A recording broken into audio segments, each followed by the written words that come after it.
Bonjour à tous, c'est Delphinix. Donc on se retrouve aujourd'hui pour une nouvelle vidéo. Donc comme je l'avais annoncé dans ma vidéo unboxing que j'ai faite avec Lou Garna il y a à peu près un mois. Donc ça va être sur mon livre que j'ai reçu à Noël, qui est en fait un livre sur les coulisses du film Les Animaux Fantastiques. C'est La valise des créatures explorer la magie des films des animaux fantastiques. Donc c'est un livre qui a été écrit par Mark Salisbury. Donc c'est un journaliste anglais à qui on connaît en fait un livre dans lequel il avait fait des entretiens avec Tim Burton. Et au niveau de la conception graphique, ça a été fait par Mina et Lima, enfin par Mina Lima en fait. Donc c'est un duo de graphistes qui est formé par... Pour se reconstituer un peu, on va faire dans l'histoire des animaux fantastiques. Donc déjà ça se déroule en 1926 à New York, dans les États-Unis, le Nouveau Monde. On se retrouve en fait avec une communauté magique qui se cache des moldus, qu'ils appellent eux dans le film des non-mages, pour faire les sens de vocabulaire anglais et américain, parce qu'il y a certains mots qui sont différents là-bas et en Angleterre. Les sorciers vivent cachés, notamment à cause des tueries de Salem où des sorciers ont été tués. Donc c'est un fait historique qui s'est réellement passé dans le Massachusetts, dans la ville de Salem, en 1642. Donc où des gens étaient accusés de sorcellerie en fait, et ont été tout simplement soit emprisonnés, soit tués.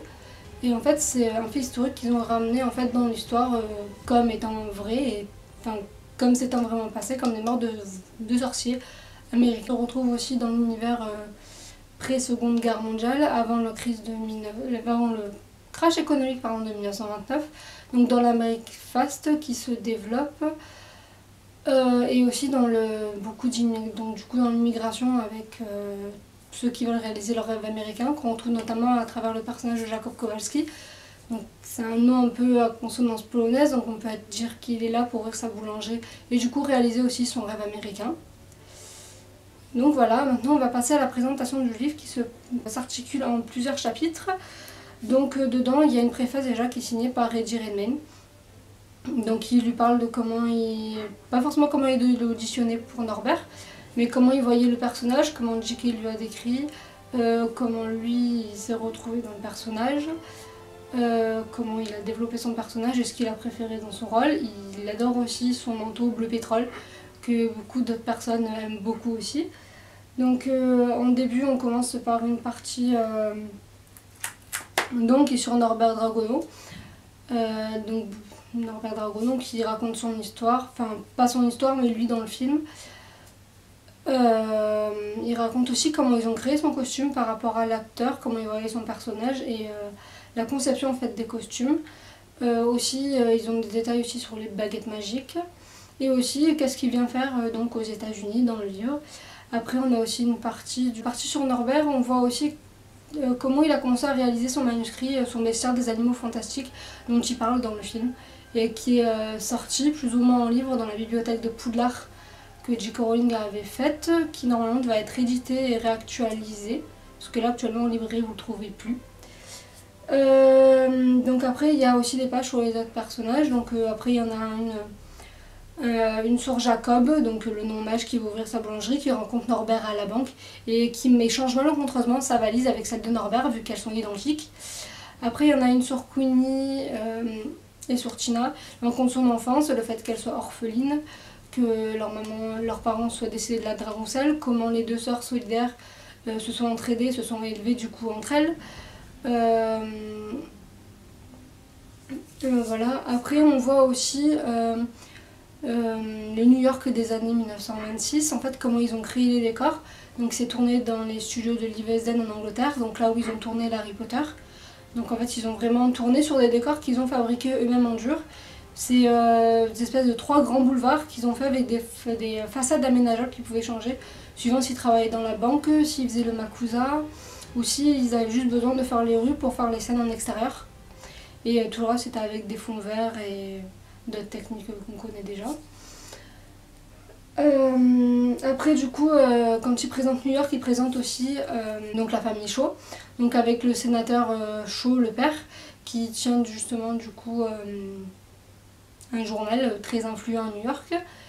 Donc là du coup il y a un parallèle avec d'autres lunes de médias qui ont été fabriquées du moins par l'équipe graphique pour faire beaucoup plus réel. Et du coup la présentation de ces deux fils, dont Henry Shaw Jr, l'aîné, qui est tué par l'Obscurus, donc on sait que c'est croyance, qui fait campagne pour être maire de la ville. Et du coup son fils, qu'on voit un peu au moins dans le film, qui est un peu la brebis galeuse de la famille, le mal aimé.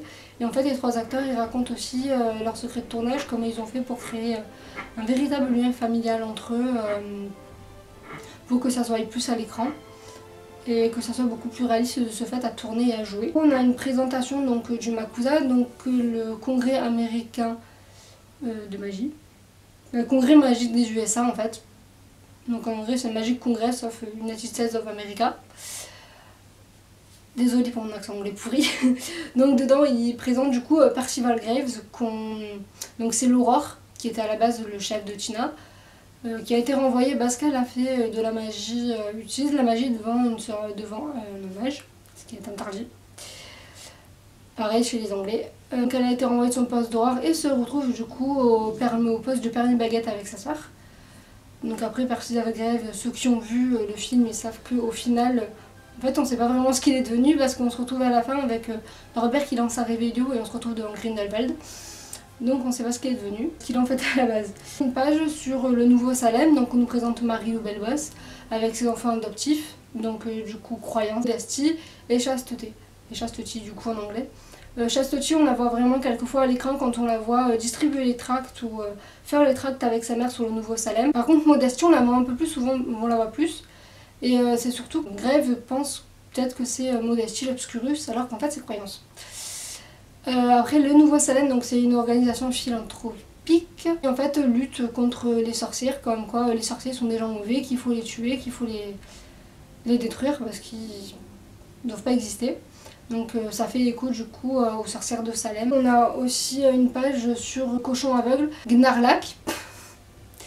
Donc c'est un mafieux en fait à la sauce new-yorkaise des années 30. Donc il se retrouve dans l'espèce de bar un peu mythe dans lequel il y a plein de malfrats que Tina justement a arrêté quand elle était Aurore. Et on voit du coup qu'il nous raconte un peu la scène, comment ils ont tourné aussi. Et comment le personnage a été fait, sachant que ce sont des vrais acteurs qui les font, les gobelins. Et en fait ce sont des masques qui leur mettent sur la tête. Comment ils ont en partie réalisé les effets spéciaux. On finit par la scène finale, donc c'est le MACUSA contre Croyance, l'Obscurus qui a complètement éclaté. Et qui au final finit détruit entre guillemets, mais j'en suis pas persuadée personnellement parce qu'à la fin du film, si vous avez bien vu, on voit un petit bout d'Obscurus qui s'échappe, donc je me dis Croyance est peut-être encore en vie. Et donc c'est la scène qui se trouve dans le métro souterrain de New York et c'est la scène où Norbert lance un réveillon sur Percival Graves parce qu'il tient des propos qui font penser à ceux de Grindelwald et au final il se révèle que Percival Graves est Grindelwald, enfin Grindelwald s'est déguisé en Percival Graves. Et on finit du coup avec la scène du métro, il y a Norbert qui lance du coup Franck l'oiseau tonnerre avec la potion du démon des merveilles qui a des propriétés oubliétantes, donc il fait oublier les souvenirs malheureux. Donc ça fait que les New-Yorkais oublieront que la magie existait, oublieront que l'Obscurus a tout détruit.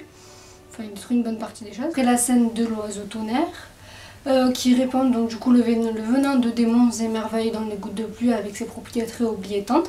Donc il sort du métro, Jacob Kowalski qui doit obligatoirement oublier suivant les lois en fait, du MACUSA où les Moldus ne doivent pas connaître l'existence des sorciers. Donc il va sous la pluie, on voit qu'il a ses souvenirs qui s'effacent. Enfin, après on va se rendre compte qu'en fait il n'a pas forcément tout oublié. À son usine de boîtes de conserve, dont le métier ne lui plaît absolument pas, il se fait bousculer par quelqu'un. Il retrouve une valise comme celle de Norbert. Dans cette valise, il se retrouve qu'il y a des œufs en argent d'Ukami qui vont servir du coup de garantie pour ouvrir sa boulangerie. Donc, il y a un mot d'ailleurs de laissé par Norbert qui est signé par un ami qui vous veut du bien, qui m'a fait bien rigoler d'ailleurs. Il ouvre sa boulangerie qui est un peu devenue populaire et du coup tout New York s'y presse. Et il se retrouve que Queenie va dans cette boulangerie. Et on le voit, il se voit à la fin, il se regarde, on sent qu'il n'a pas tout oublié parce que de la façon dont il se regarde, on sent qu'il y a quelque chose quoi. Et d'ailleurs on voit qu'il n'a pas tout oublié avec ses pâtisseries, vu qu'il y en a certaines qui ont quand même la tête de quelques animaux. T'en as en Ukami, il y en a en Dougal, le singe invisible, il y en a en forme du coup d'éruptif et autres.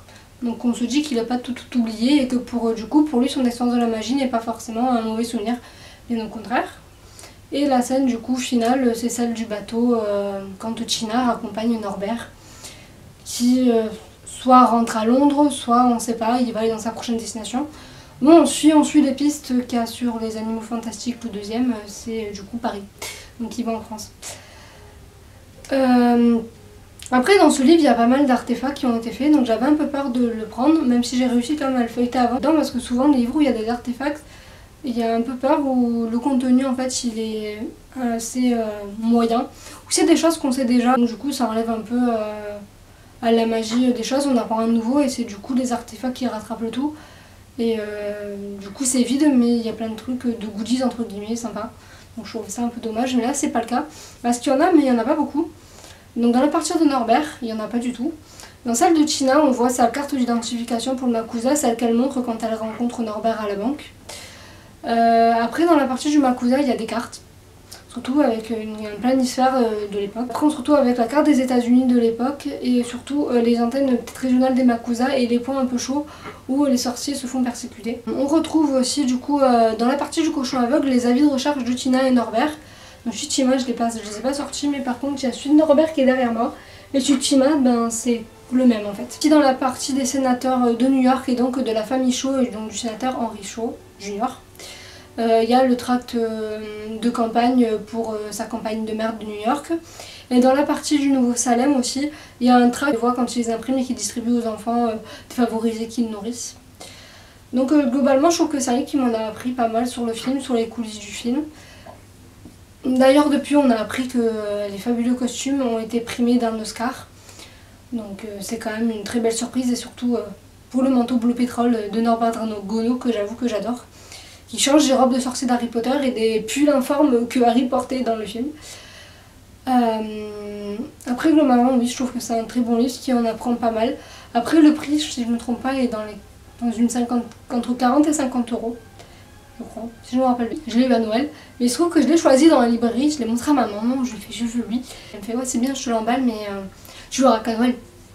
Donc en fait j'ai mis le cadeau sous le sapin mais je savais ce que c'était, ce qu'il y avait dedans, mais je n'ai pas pu toucher avant Noël, donc c'était un peu frustrant. Et au final, quand j'ai découvert, j'ai eu une très très bonne surprise, vu que j'avais juste regardé en gros ce qu'il y avait dedans pour voir par rapport au rapport artefact et écriture, pour pas que ça soit un mauvais investissement du coup. Mais au final, c'est plutôt un très bon, donc je vous le conseille à lire. Il détaille bien l'univers, le tournage et tout, et je le trouvais très très intéressant.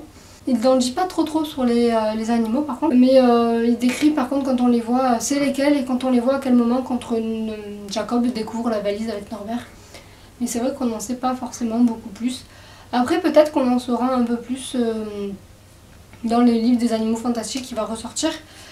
Donc comme je vous l'avais dit tout à l'heure, la première édition qui avait été faite lors de la sortie des livres des bibliothèques de Poudlard, donc il y avait avec le Poudjit à travers les âges et les contes de Bidel le Barde, c'est le troisième livre, c'était les Animaux Fantastiques.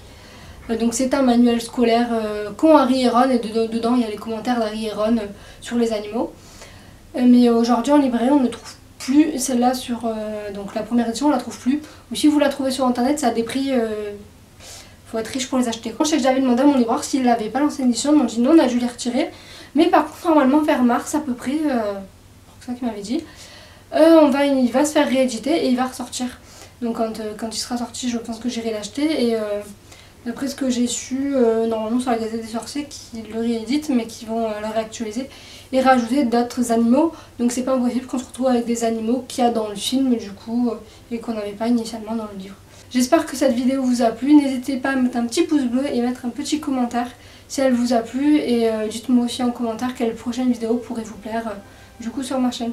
Bisous à tous!